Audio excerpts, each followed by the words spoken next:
hari ini Tuhan, kami berkumpul di tempat ini ya Bapak. Semua karena anugerah-Mu Tuhan. Ya Bapak, sore hari ini kami memuji, kami memuliakan nama-Mu Tuhan. Berkati setiap kami, urapi setiap kami Tuhan. Kami percaya Tuhan, ada kesembuhan terjadi di tempat ini, ada pemulihan terjadi di tempat ini Tuhan. Semuanya bersuka cita ya Bapak. Tidak ada satupun yang Kau lewati Tuhan. Kami percaya semua Kau urapi, semua Kau penuhi dengan kuasa darah-Mu Tuhan Yesus. Kami mau bersuka cita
kasih.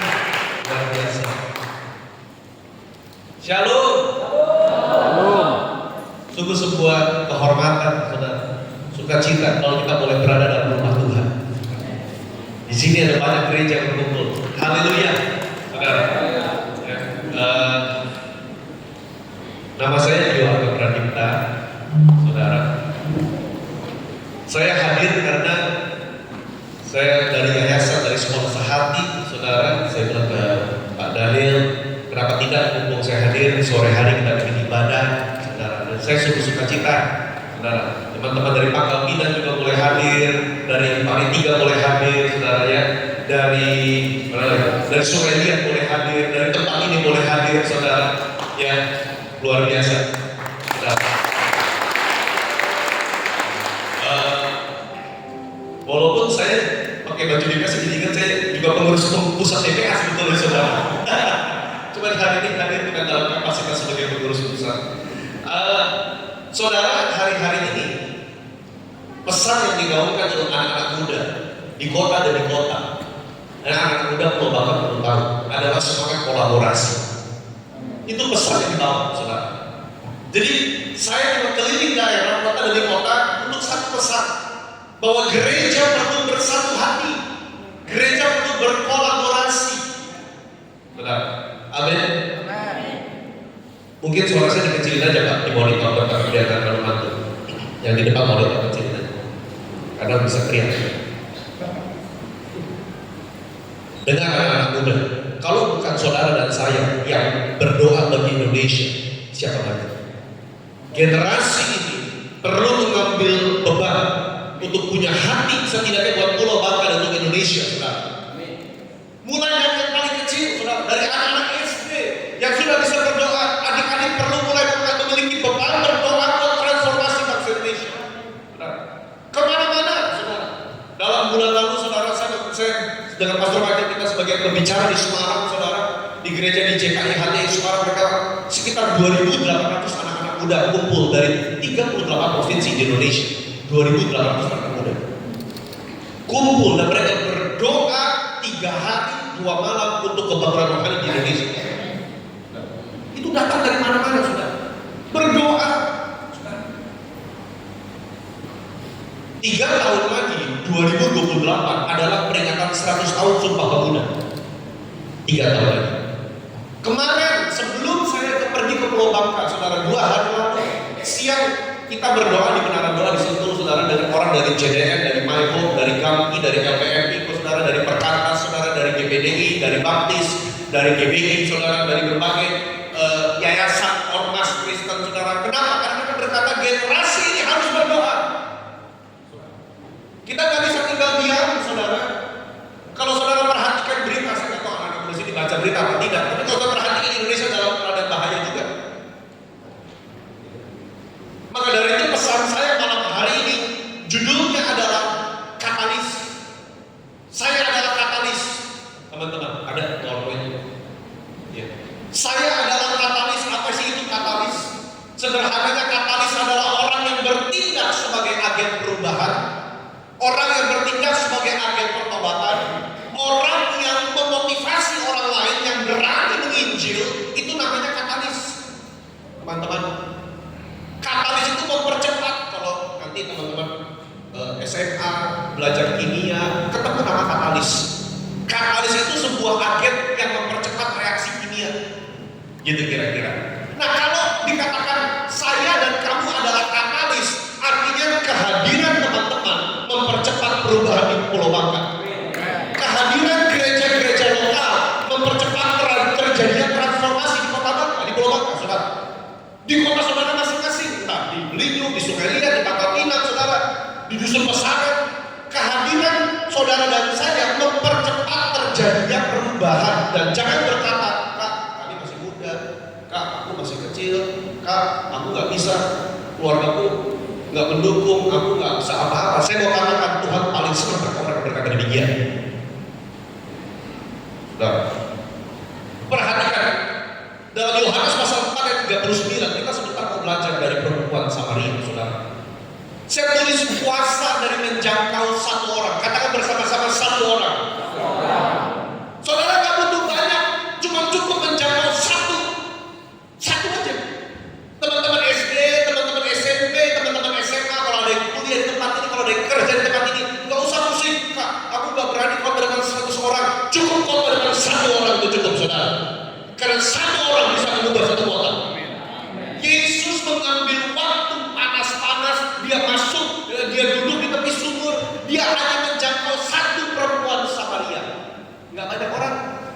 Saudara, nggak banyak orang. Yesus tahu karena perempuan ini yang bisa menjangkau kota. Padahal Tuhan bisa loh menjangkau kota langsung. Bikin mujizat bisa Tuhan. Bikin KKR, dia pecahkan roti lagi mungkin. Dia bikin mujizat berjalan di atas air mungkin. Satu kota Samaria tergugah, bisa. Tapi Tuhan lebih milih panas-panasan. Pulau bakar panas kan? Saya sih ucap syukur hari ini ada. Saya ucap syukur hari ini ada banyak awan. Dari tadi pagi ikut lomba 17 Agustus tempat ini belum banyak adem, saudara kata anak-anak. Ya. Tapi Pulau Bakar itu panas, saudara. Dekat laut. Saudara. Yesus panas-panasan duduk di tepi sumur. Sumur itu jauh dari kota, dia mesti keluar. Dan perempuan ini sengaja datang siang-siang bolong. Sengaja dia datang siang hari ke sumur karena dia nggak mau ketemu orang lain. Akibat masa lalunya telah. Dan Yesus duduk di sumur itu. Tahukah saudara? Yesus rela panas-panasan demi berjumpa dengan anak-anak muda di tempat ini. Yesus rela duduk panas-panasan demi ada satu orang yang mau berkata, Tuhan, aku mau berdoa bagi pulau ini. Aku mau menjangkau satu orang di sekolahku, Tuhan. Aku mau berdoa bagi sahabatku yang belum kenal Kristus. Perhatikan ayat 39. Banyak orang Samaria. Kita baca sama-sama ya. 1, 2, 3. Banyak orang Samaria dari kota itu telah menjadi percaya kepadanya karena satu orang mengubah satu kota. Saya nggak butuh banyak, tapi butuh satu orang yang mau berkata, Kak, aku mau membangun kesempatan doa di sekolah itu. Aku mau memulai kegerakan doa di gerejaku. Aku mau mulai berdoa bagi sekolahku, Kak. Satu orang cukup. Saudara, bulan Juni kemarin kita bikin rak-rak di Jakarta. Rak-rak gereja, saudara. Yang hadir kurang lebih 300 orang. 284. Yang hadir itu lebih dari 30 sekolah. 30 sekolah. Saya bahkan tanya ada anak youth saya, ada 30 sekolah terrepresentasi di youth. Itu semua anak-anak youth, saudara. Plus ada satu lagi sekolah dari yang satu di gereja kami, sekolah kasih bagi bangsa. Satu rombongan datang. Di rem-rem itu, saudara, lawakan Tuhan, hadiran Tuhan hadir. Dan saya tantang mereka. Anak-anak muda, siapa yang mau berdoa bagi sekolah? Saya cuma minta 2 anak per sekolah. Nggak banyak-banyak, saya bahkan cuma minta 2 anak per sekolah yang mau istirahat, jam istirahat 15 menit sebelum makan, 15 menit berdoa bagi sekolah. Terkumpul 30 sekolah, 60 anak dan 10 kampus. Saudara, dari bulan Juni sampai bulan Juli karena sekolah libur, saudara, mereka ketemu via Zoom. Mereka berdoa. Mereka berdoa. Bahkan beberapa sekolah sampai sekarang masih melanjutkan doa. Anak-anak kecil ini, saudara. Mereka ada beberapa sekolah yang nggak boleh ada office Kristennya, mereka doa di tangga, mereka cari tempat kosong, saudara. Biasanya Jumat ketika teman-teman yang Muslim lagi salat Jumat, saudara, mereka berdua bertiga, mereka doa, saudara. Nggak banyak orang, cuma 2 bertiga doanya apa? Tuhan, belas kasihan Tuhan dulu buat sekolah kami. Nggak butuh banyak, satu orang yang mau berkata, Kak, aku mau berdoa bagi kelasku. Karena di kelas aku masih ada teman-teman yang belum percaya Tuhan Yesus. Satu orang, saudara. Wanita Samaria, next, itu menjadi katalis perubahan, saudara. Kalau kita baca dalam Yohanes pasal 4, ayat yang ke-14 sampai yang ke-15, Yesus berkata, kalau kamu minum air dari sumur ini, kamu pasti akan haus lagi. Tapi orang yang minum dari sumur yang kuberikan, dari air yang kuberikan, dia tidak akan haus untuk selama-lamanya. Dari dalam dirinya mengalir aliran hidup yang kekal. Kata perempuan itu, Tuhan, berikanlah aku air itu, supaya aku tidak haus dan tidak usah datang lagi ke sini untuk menimba air. Perempuan itu mencari air hidup. Kenapa tahu nggak adik-adik? Dia datang siang bolong. Karena dia banyak dosa. Dia nggak mau ketemu penduduk kota. Ini perempuan masa lalunya kelam, dan Tuhan tahu persis masa lalu perempuan ini. Saudara, dia pernah punya 5 suami, dan sekarang dia tinggal dengan pria yang bukan suaminya, saudara. Luar biasa. Tuhan tahu masa lalu perempuan itu, saudara, dan dia pakai untuk menjadi berkat. Tapi perempuan ini harus, teman-teman, jangan cari cinta, jangan cari pengakuan di tempat yang salah. Hanya karena engkau tidak diterima di rumah, bukan berarti engkau bisa mencari pengakuan dari mana-mana. Hati-hati. Saudara, hari-hari banyak anak muda terjebak di internet. Saudara, kenapa? Karena mereka merasa diterima di game, merasa diterima di sosial media, merasa diterima sama pergaulan yang salah, sehingga mereka mencari tanda kutip air untuk mereka minum dari tempat yang salah. Saya mau kasih tahu, ada satu sumur yang memuaskan teman-teman, yaitu Tuhan Yesus. Belajar minum dari sumur Tuhan Yesus. Doa sama Tuhan, Tuhan, hidupku hancur, keluargaku gak baik-baik aja, aku butuh air hidup itu Tuhan. Saya yakin kalau teman-teman berani doa seperti itu, Tuhan akan jawab.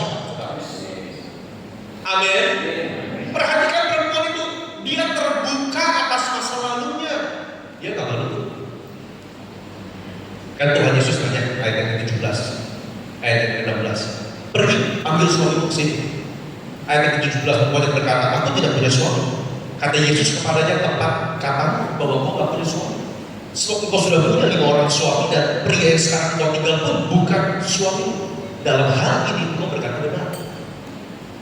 Saudara, adik-adik, kalau kita mau dipakai oleh Tuhan, kamu jangan malu sama masa lalu. Serahkan masa lalu ke hadapan Tuhan. Dia sanggup mengubah hidup teman-teman. Semua, gak ada orang sempurna. Guys, kakak punya masa lalu. Gembala-gembala anak rohani yang duduk di sini semua punya masa lalu. Gak ada yang sempurna. Gak ada orang yang lahir itu bagus begitu, gak ada. Semua punya masa lalu yang jelek. Tapi kalau kita berani serahkan masa lalu itu kepada Tuhan, Dia sanggup mengubah hidup kita. Dia sanggup. Teman-teman, apa yang sedang teman-teman hadapi hari-hari ini? Kak, orang tuaku cerai. Kak, aku di rumah orang tuaku galak, dipukulin, aku suka dikata-katain. Kak, aku gak pernah ketemu bahkan sama papaku, atau apapun masa lalu teman-teman. Ya, kita beda-beda ya masa lalu ya. Tapi saya mau katakan bahwa itu ke hadapan Tuhan, dan Tuhan sanggup mengubah hidup teman-teman. Tahu gak? Orang yang lahir tanpa tangan, tanpa kaki, namanya Nick Vujicic. Nick Vujicic lahir tanpa tangan, tanpa kaki.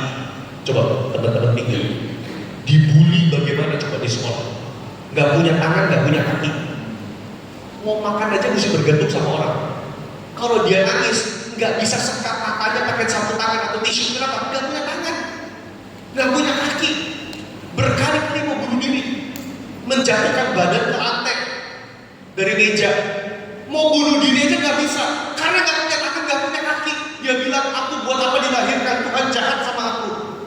Tapi tahu gak teman-teman, satu saat dia ketemu Tuhan Yesus.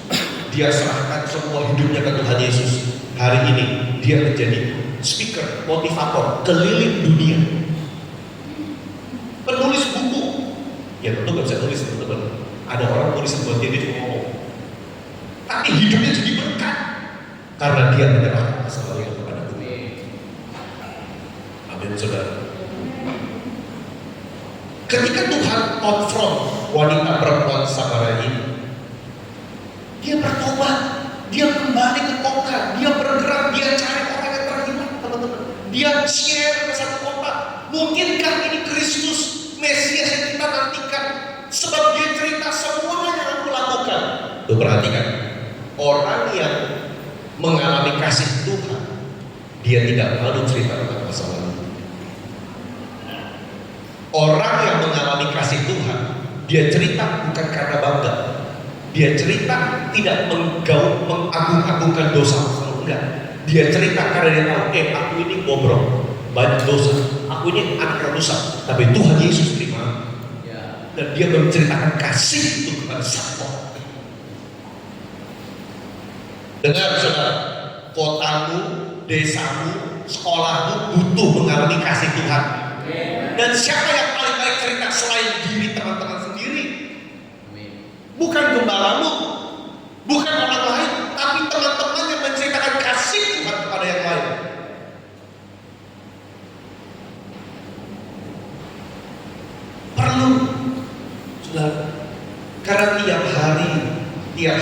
ada saja orang yang meninggal tanpa berjumpa dengan Tuhan Yesus. Saudara, next, perhatikan satu orang ini.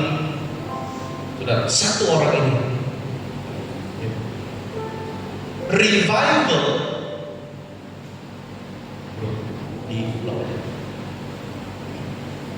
Revival terjadi ketika ada satu orang mau mencari satu yang terhilang. Katakan, satu orang mencari satu yang hilang. Susah nggak satu? Satu tahun satu. Kakak nggak minta seminggu satu, setahun satu. Susah nggak? Coba pikir baik-baik. Satu tahun saksikan hidupmu kepada satu orang. Bisa nggak? Pasti bisa. Pasti bisa. Teman-teman yang SD kelas 1, berapa tahun SD? 6 tahun. Dalam 6 tahun ada 6 orang yang teman-teman bawa ke Kristus. Itu banyak loh. Karena baru satu orang satu. Sekelas ada berapa? Ada 10, ada 11, ada 15 kak, ada 20 kak. Sebentar lagi bangsa akan dilawan oleh Tuhan Yesus. Satu orang mencapai satu. Satu orang mencapai satu. Perhatikan perumpamaan ini. Tuhan gak pernah kasih perumpamaan mencari 1000 domba yang terhilang. Gimana carinya? Kocar-kacir 1000 domba. Tapi Tuhan kasih perumpamaan. Dia tinggalkan 99 domba. Dia cari berapa? 1 domba. Kenapa 1? Padahal lebih banyak 99. Tapi Tuhan Yesus cari 1 karena 1 itu berharga. Ada seorang di sini, kalau di Pantai Baka ada bintang laut kan? Ada? Susah banget ya? Di Belitung ya? Teman-teman pernah lihat bintang laut nggak? Anggap aja di Pantai Baka, di belakang sini ada banyak bintang laut. Berceceran bintang laut di pantai. Banyak bintang laut. Ada 1000 lah, 10.000 bintang laut. Terus ada satu orang, dia pungutin bintang laut, dia lempar ke laut. Push. Dia jalan berapa meter, dia ambil bintang laut, dia lempar ke laut. Karena kasihan dalam air. Terus temannya bilang, bro, mana ngefek? Cuma lempar 1, cuma lempar 2. Tuh ada banyak, ada 10-an ribu bintang laut. Cuma ngambil 1, ngambil 2, mana ngefek? Ada banyak banget, kita mesti setiap hari ngambilin terus. Tapi dia bilang apa? Setidaknya itu berdampak bagi 1 bintang laut yang saya lempar. Apa makna daripada cerita ini? Teman-teman, mungkin kita hanya bisa saksikan kebaikan Tuhan kepada 1 orang. Kak, di Belinyu ada banyak anak muda, aku cuma bisa jangkau 1, apalah artinya? Saya mau katakan, perbuatanmu berdampak bagi 1 orang itu. Dan kita tidak pernah tahu, jangan-jangan 1 orang itu yang akan Tuhan pakai menyelamatkan Pulau Bangka ini. Kita nggak pernah tahu loh guys. Jangan-jangan 1 anak SD yang kita tunjukkan kasih Kristus, 1 teman kita yang kita ajak ngobrol, tiap kali ke sekolah dia diam, tiap kali sekolah dia minder, tiap kali ke sekolah dia nangis, dia parah-parah terus. Kita duduk sebelah dia, kita bilang, kamu kenapa? Enggak, jangan deket-deket aku. Kita terus duduk, kamu kenapa? Apa yang bisa aku doakan? Lama-lama dia mulai terbuka. Lalu dia cerita, aku kesel sama orang tua. Aku nggak mau pulang ke rumah. Aku nggak mau punya teman. Semuanya menyakiti aku. Kamu juga. Terus kita bilang, ya sudah. Kalau kamu butuh teman, ada aku di sini. Tiap hari kita temenin. Sampai dia lulus kita temenin, saudara. Jangan-jangan orang itu yang akan besar menjadi pendeta besar dan menyelamatkan Pulau Bangka, saudara. Kita nggak pernah tahu. Kita nggak pernah tahu, teman-teman. Karena itu makanya saya mengajak adik-adik, mari 1 domba. Ada perumpamaan kedua, ada perempuan punya 10 mina, 10 uang. Anggap aja 10 lembar uang. Kehilangan 1 lembar uang, dia cari 1 lembar. Perhatikan, Tuhan Yesus fokusnya 1. Tuhan Yesus fokusnya satu, supaya mempermudah teman-teman dan saya berkata, mengabarkan Injil gak susah loh. Satu orang. Revival terjadi ketika kita mau mencari satu orang yang beriman. Anak sulung sama anak yang bungsu, ya walaupun dua-duanya tak hilang sih. Tetapi yang hilang itu satu anak bungsu itu, dia terhilang. Dia hidup foya-foya, dia hidup bebas, dia hidup dalam dosa. Satu saat uangnya habis, teman-temannya nggak lagi main sama dia karena udah nggak punya uang. Dia mulai cari ke rumah Bapa di surga. Satu anak, dan Bapa bersuka cita. Ada kan ayatnya kan? Satu jiwa diselamatkan, seisi surga bersorak-sorak. Satu jiwa diselamatkan, hanya satu yang Kakak minta.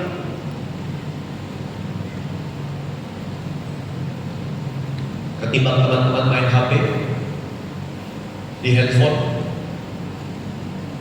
Teman-teman sini punya Instagram nggak? Atau main TikTok? Enggak. Anak bangga kayaknya apa? Facebook. Oh, udah itu mah om-omnya. Instagram. Ya oke lah. Ketimbang teman-teman cuma ngeliatin doang, bikin konten Tuhan Yesus. Kak, aku malu Kak, nanti di hati ini dijudge. Gak ada masalah. Karena identitas kita tidak ditentukan dari apa kata orang. Harga diri kita, gambar diri kita ditentukan dari apa kata Tuhan Yesus. Ketika teman-teman bikin status di WhatsApp, status di story, jangan cuma post foto-foto alay. Post ayat firman Tuhan, ayat bikin question, apa yang bisa aku doakan.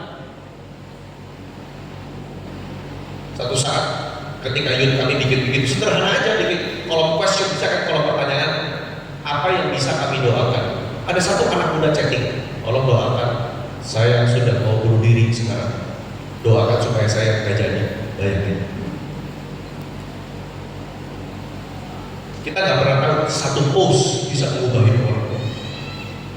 Itu tuh seperti mencari satu yang hilang.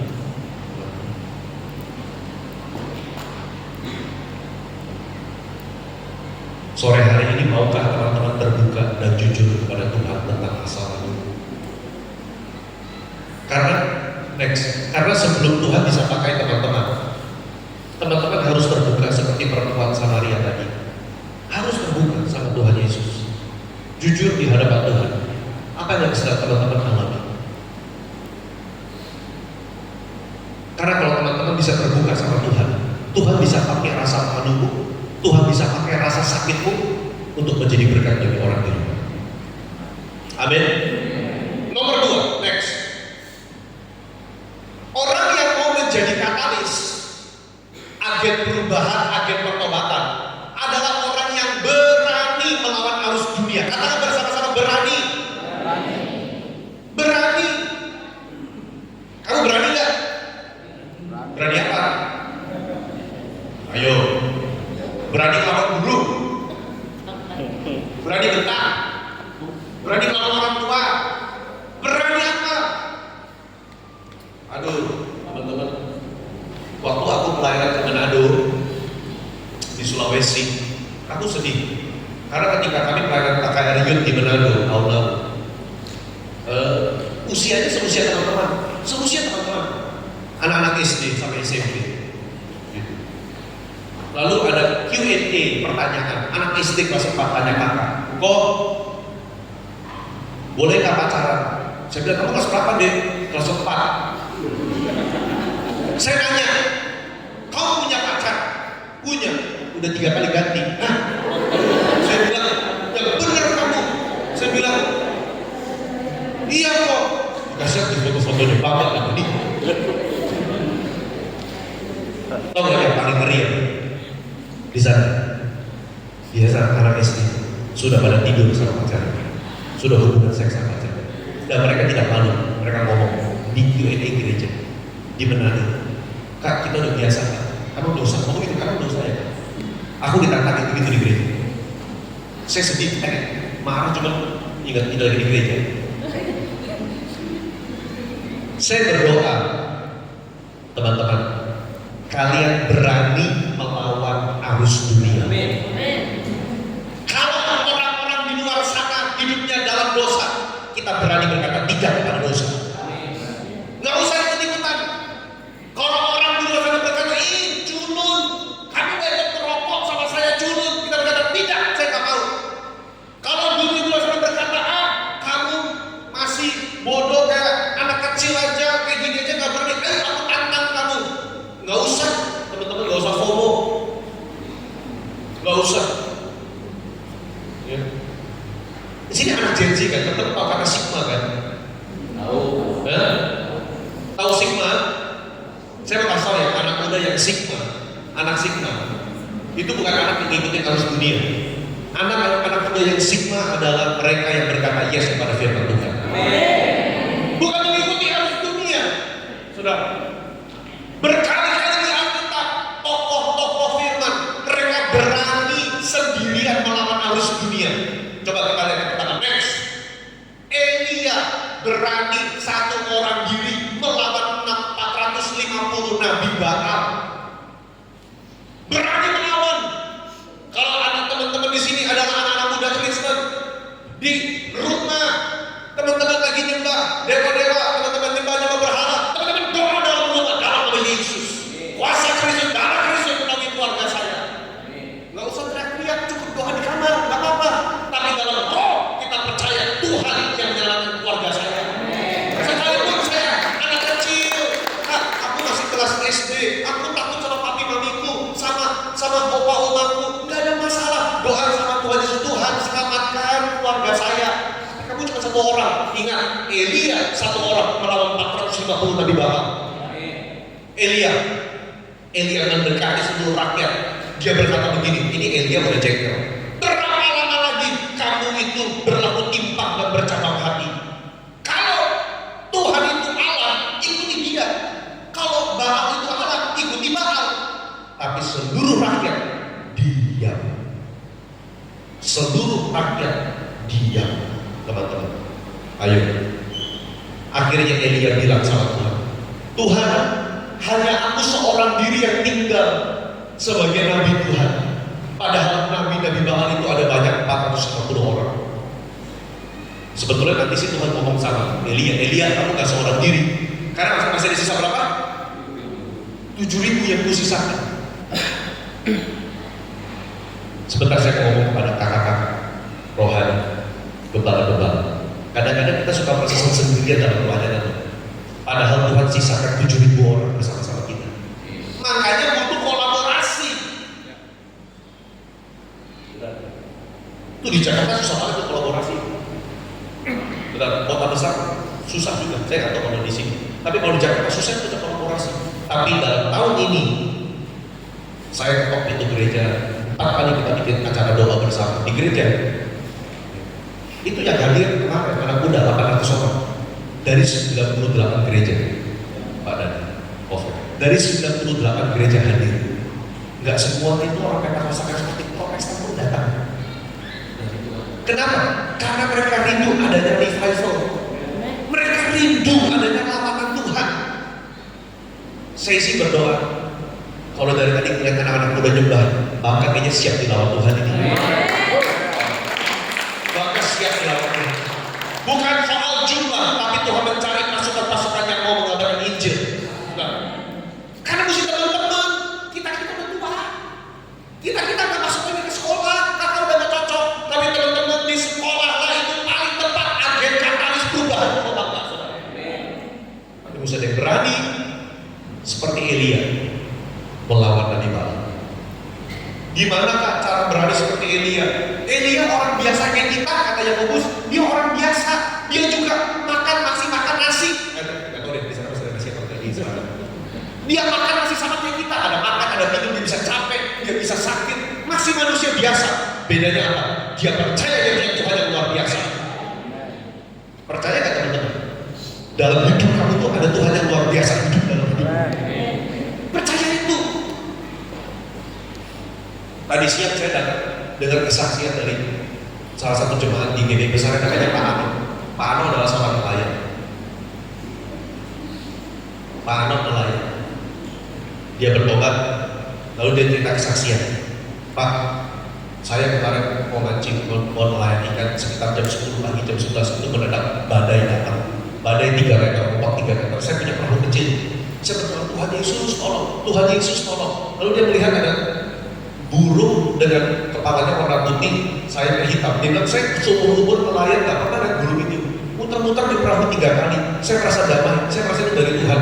Dia berkata, Tuhan tolong, badainya diam. Tahu gak saudara, itu badai benar-benar diam tenang. Itu Pak Ano, jemaat biasa, bukan Rasul Petrus, bukan Rasul Paulus, bukan pendeta, jemaat biasa. Ketika dia berdoa, Tuhan jawab. Yang penting berani, teman-teman, punya iman bahwa Tuhan kita Allah yang sanggup menyelamatkan.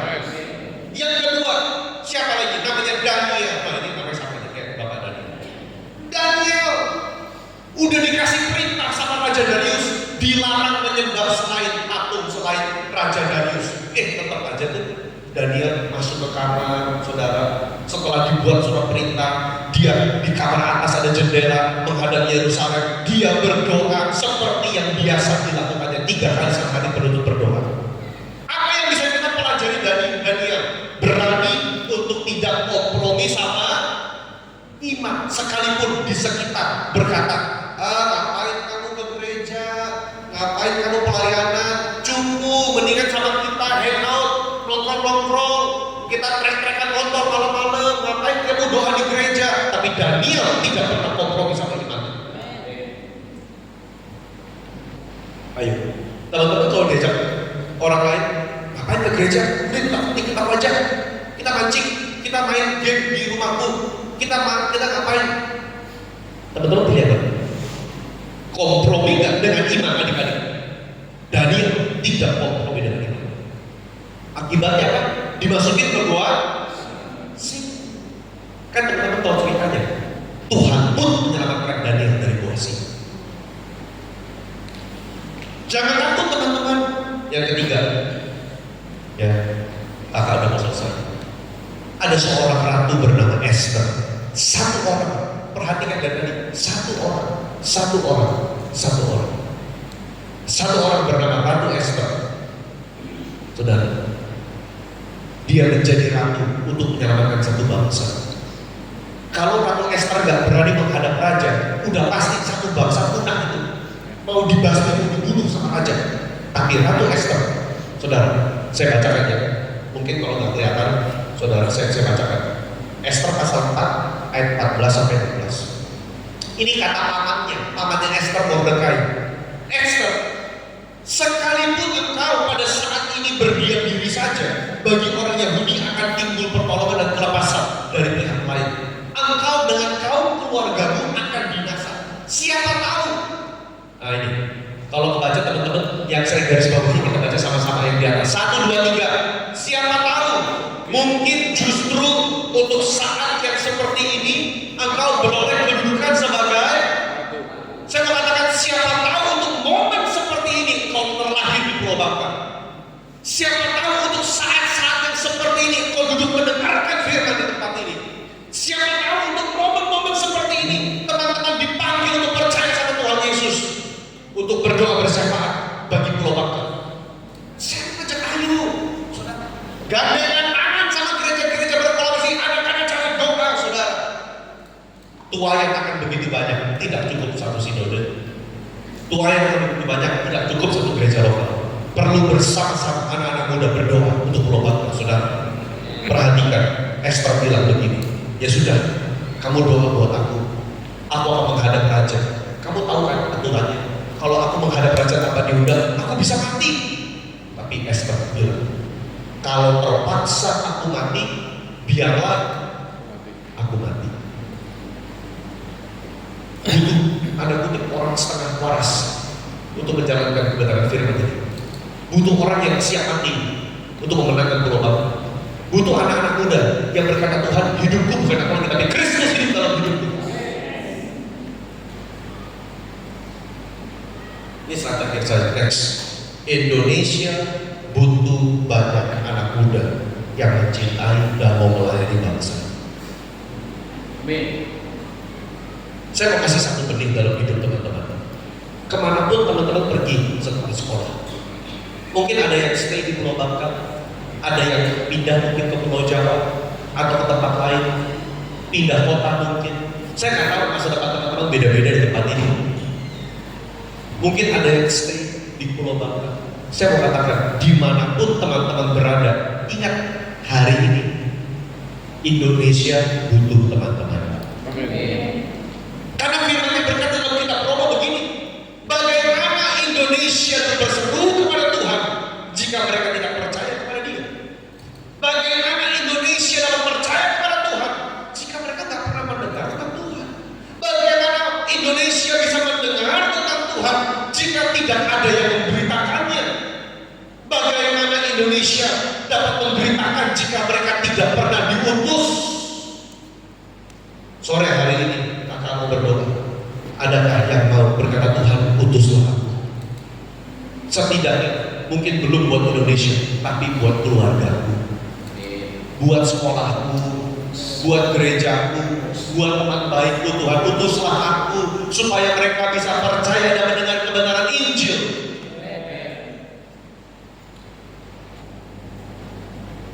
Tolong adik-adik perhatikan sungguh-sungguh. Kita hidup, nggak ada yang tahu kapan kita meninggal. Nggak ada yang tahu, teman-teman. Saya sebagai pendeta pernah menguburkan dari bayi sampai opa-opa. Anak muda 20 tahun, 18 tahun, 30 tahun. Kemarin kita baru kehilangan pekerja Cilia, umur 50 tahun meninggal. Sudah, nggak ada yang tahu usia kita. Tapi selama Tuhan masih kasih nafas, maukah kita berkata, Tuhan, inilah hidupku, utuslah aku. Amin teman-teman. Boleh kita bangkit berdiri semua.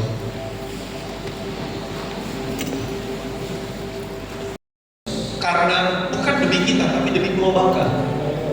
Karena Pulau Bangka butuh banyak anak-anak muda yang melayani pulau ini.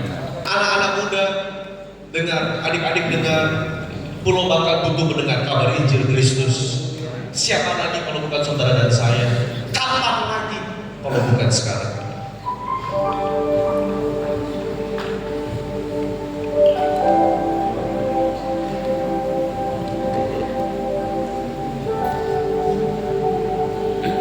Teman-teman tahu lagu lama nggak? Bagaikan bencana siap dibentuk.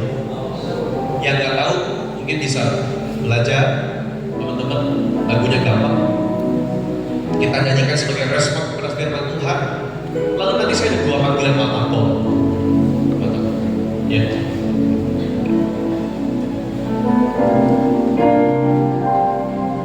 Bagaikan bencana siap dibentuk, inilah hidupku di tanganmu.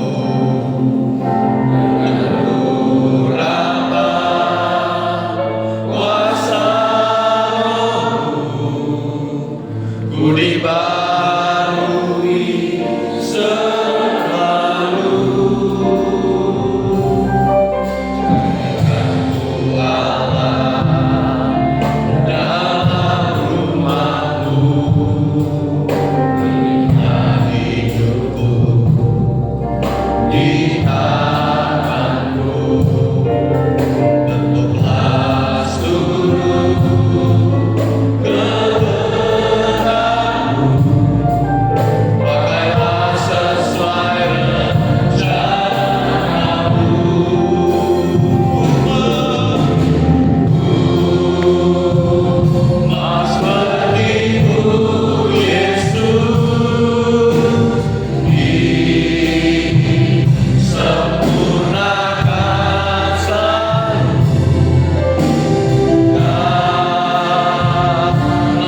dikucilkan satu kotak.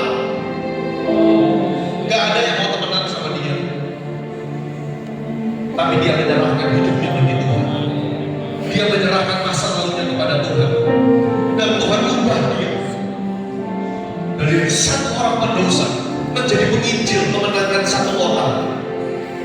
Panggilan pertama kakak di tempat ini,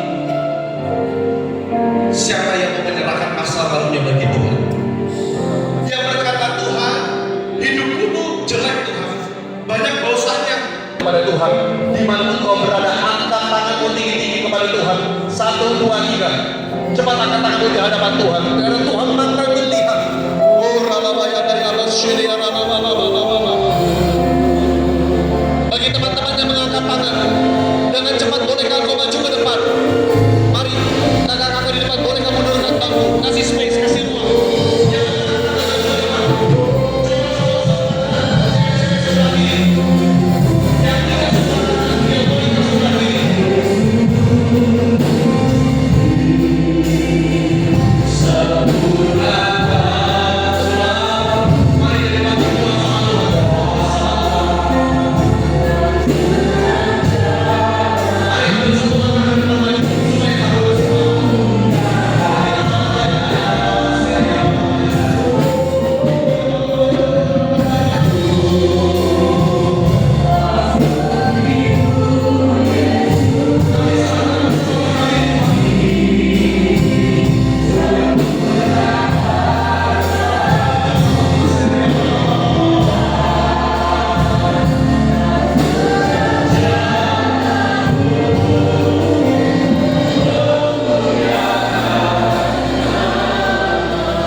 Sebut nama masing-masing.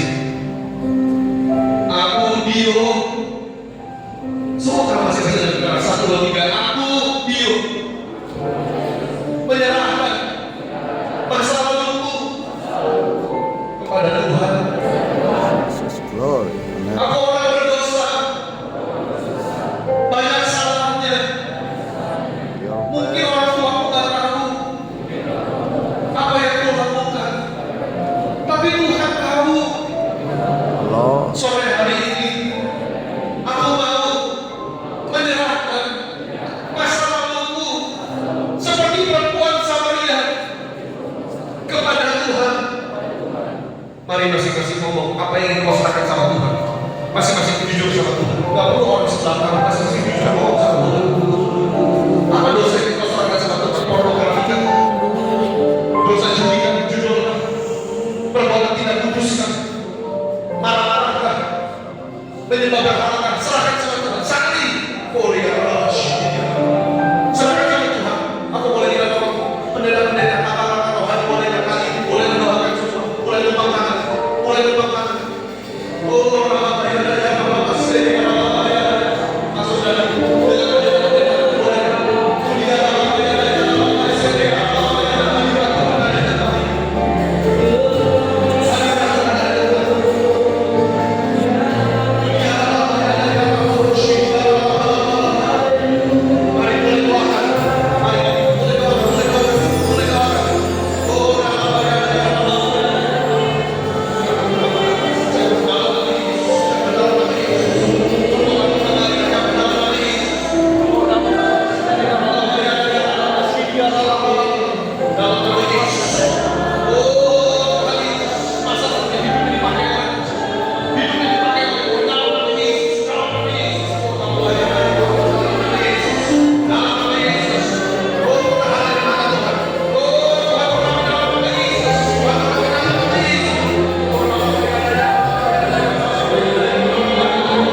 bukan satu kebetulan.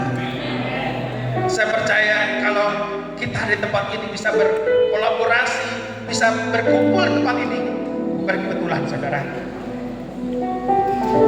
Tadi siang kita bersama-sama berdoa dengan tim. Ada kebaikan Tuhan. Ada kebaikan Tuhan dari tempat ini yang akan memberkati saudara. Tuhan melawat saudara. Tuhan memanggil saudara. Ada kebaikan Tuhan buat saudara. Dan saya percaya kebaikan Tuhan tidak berhenti sampai di sini. Kita harus bergerak. Kita harus menjadi bagian dari kerajaan Allah. Biar nama Tuhan dipermuliakan. Dari tempat ini kebaikan Tuhan sudah dicurahkan. Saya percaya dari tempat ini juga kebaikan Tuhan akan dicurahkan di mana saudara berada. Kita bersyukur karena kita pada saat ini ada di tempat ini. Saya begitu terharu. Terima kasih sebelumnya buat Pastor Dio yang sudah melayani kita semua di tempat ini. Ada kebaikan Tuhan juga bertujuan buat Pastor Dio menyampaikan visi misi Tuhan buat kami, buat kita semua yang ada di Pulau Bangka. Ya, buat kita semua sangat diberkati. Terima kasih juga buat BPA. Saya katakan satu kata buat BPA, kamu hebat. Amin. Terima kasih BPA. Di mana Kaim? Oh, Kaimnya lagi ke belakang. Terima kasih buat pelayanan BPA yang luar biasa. Saya percaya pelayanan BPA nantinya bukan cuma sampai di sini saja. Yes. Akan ada event besar yang lebih memberkati Pulau Bangka. Amin. Kau akan diberkati, kau dipakai Tuhan, nama Tuhan dipermuliakan. Dan saya percaya Pastor dia juga bukan kali ini saja di Pulau Bangka. Ya, mungkin next time akan diarrange lagi. Akan ada kegiatan lebih besar lagi biar nama Tuhan dipermuliakan di Pulau Bangka. Ya. Amanat agung harus terlaksana. Saya ada di tempat ini sudah 10 tahun. Saya yakin amanat agung sudah saatnya. Yes. Sekali lagi terima kasih buat saudara yang sudah hadir di tempat ini. Buat Bapak-Bapak Gembala, Aprek tentunya, Pak Justinus, Pak Peter yang hadir. Terima kasih Pak buat kehadirannya. Pak Yosua, terima kasih buat kehadirannya. Demikian juga buat tim dari Puri Indah. Tuhan memberkati kita dari tempat ini. Salam juga buat Pastor Sam, ya. Tuhan memberkati. Doa kami dari Pulau Bangka, dari pesantren ini, kiranya nama Tuhan dipermuliakan. Yes. Kita akan tutup ibadah ini dalam doa. Dekat pujian ini sekali lagi. Saya jemput saudara untuk bangkit berdiri.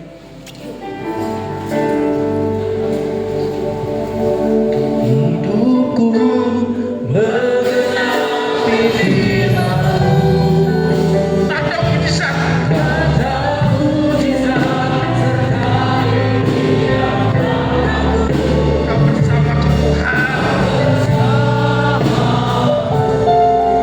Di dalam jadi bukti.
kesempatan hari ini Tuhan, kami bersyukur Tuhan.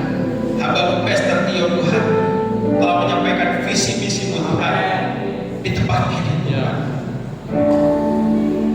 Biarlah visi misi Tuhan terus mengalir, terus menyatakan kemuliaan Tuhan bagi generasi di tempat ini.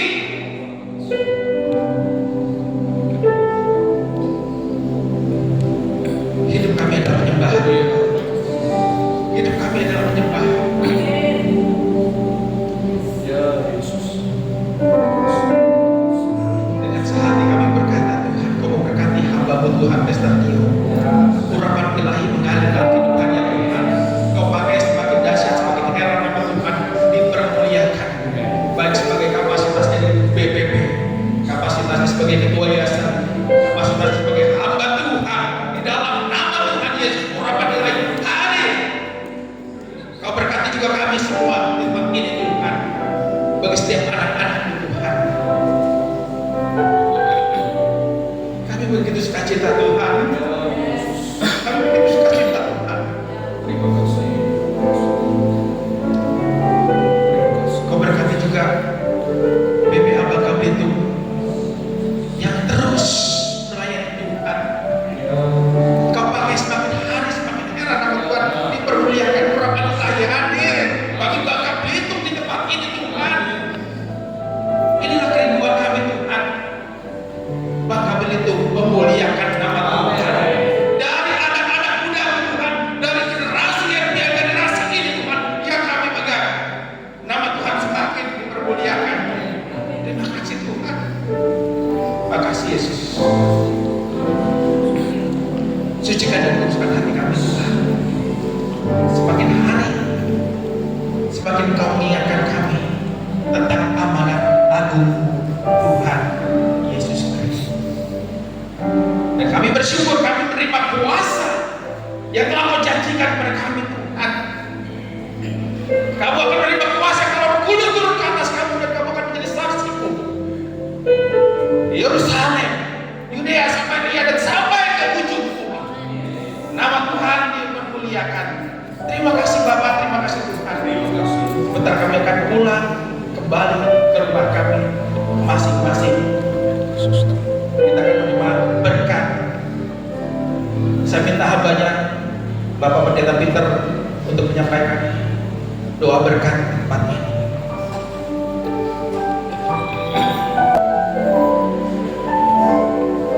Mari kekasih-kekasih Tuhan angkat kedua tangan kita di hadapan Tuhan. Kekasih-kekasih Tuhan, pulanglah, bawalah rahmat berkat anugerah dari Allah Bapa di sorga, cinta kasih sayang daripada Tuhan kita Yesus Kristus, bahkan penghiburan yang manis dari